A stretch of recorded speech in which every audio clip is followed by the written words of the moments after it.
Hey, welcome to UK Wildcrafts. So in this video I'm going to talk you through the books I use or have used for learning to identify plants for foraging. I did a video on this a few years ago. This is going to be a more updated version, and this will specifically be about foraging plants. I'll upload a separate video on the books I use for foraging mushrooms later on. So let's take a look at the books that I use for foraging plants. I'll start off with the books that are more aimed at beginners and then work through to books that are bit more in depth. So first of all, I've got Food for Free by Richard Mabey. This is the Collins Gem version, which is like a pocket guide. So this is really handy for taking with you when you go foraging. I'd recommend this to anyone that's interested in foraging, and you can usually pick it up for pretty cheap, just a few pound in a charity shop or online book dealer. For a small book, it contains a lot of information. It'll cover pretty much every plant a beginner would want to know about, and it's got a mixture of decent photos and illustrations. I would use a more detailed book alongside this for ID confirmation, but it is a pretty good general guide. And as well as plants, it does touch on basic mushrooms and coastal foraging too. Next up is the Forager's Calendar by John Wright. Pretty much any foraging book by John Wright is going to be good. I especially like this book as it goes through a year of foraging month by month. I do find the growing seasons in this book are a bit off for me, but I suppose it just depends on where you live. But it does work just used as a rough guide anyway.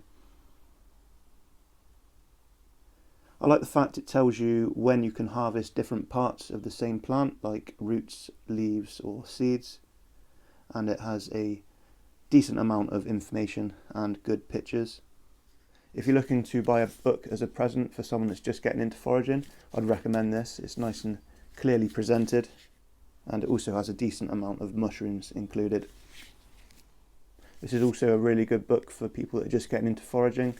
This is Food for Free by Richard Mabey, but this is the larger version. The pocket size is good for carrying with you on the go when you're foraging. This is more for having at home and bringing your finds back to compare to the pictures that are in this book. This book will contain every plant you'll want to know as a beginner forager, and for me its best feature are its clear, full-page pictures. My one issue with this book is its lack of clear identification features. For the size of the book, I feel it could go into quite a lot more detail. A lot of the information it gives is about the uses of the plant and the history, which is still good information, but I remember when I was first getting into foraging, the things I really wanted to know were the ID features of the plants. But this is a really good book, and I do still use it alongside other books or online resources with a bit more information.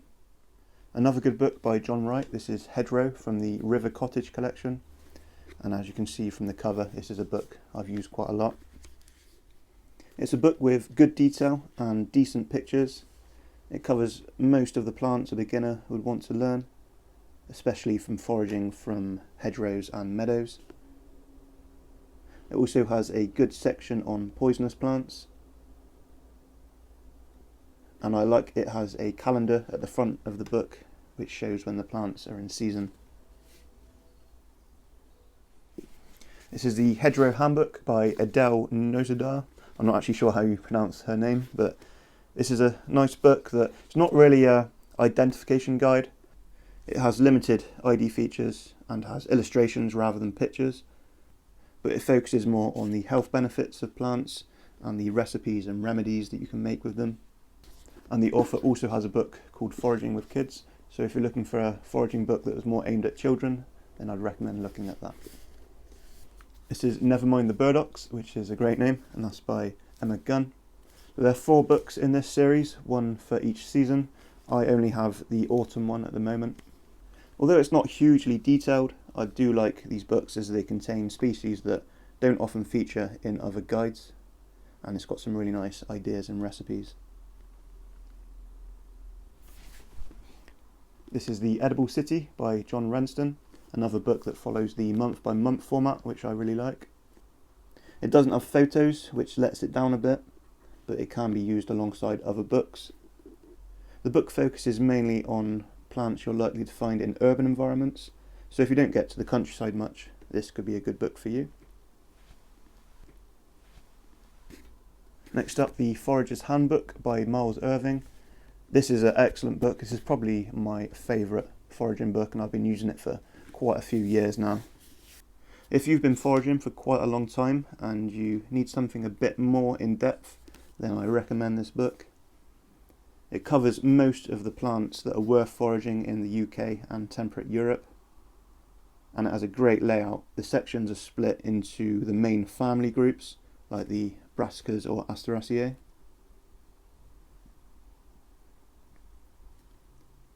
I'd actually say this guide was a 10 out of 10 if it wasn't let down by the fact it uses black and white pictures.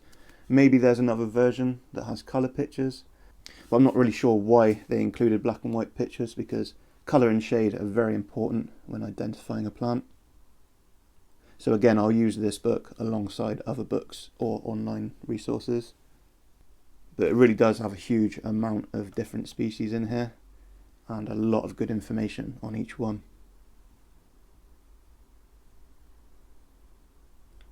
If you're looking to learn more about coastal foraging, then these books are good. You've got Edible Seashore by John Wright, another book from the River Cottage collection. This contains a lot of good edible sea plants, as well as molluscs and crustaceans. Also the Seaweeds of Britain and Ireland. This isn't so much of a foraging guide, it's more of an encyclopedia of seaweed, but contains a lot of really good information.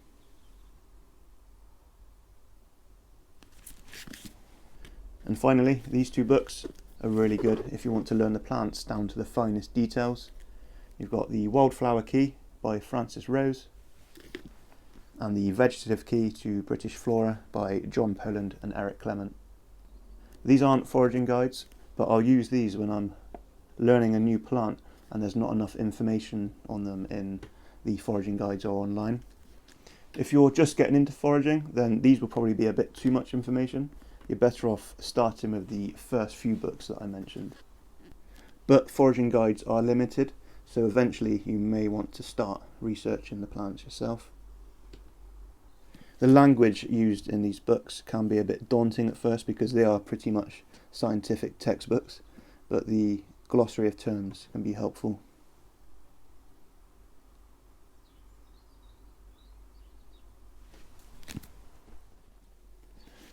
Out of all of those books, the ones I probably use the most are these three. The larger Food for Free by Richard Mabey, I use that for its good pictures. And the Forager's Handbook by Miles Irving. And then just to go into more detail, I'll check the Vegetative Key to British Flora. And I'll use these books alongside some good online resources. Obviously you can use YouTube, but also there's plantsforafuture.org, which has really good information on plant identification and edibility. Also firstnature.com is really good for going into details on plants and mushrooms. I'll leave a link to both of those sites in the description of this video.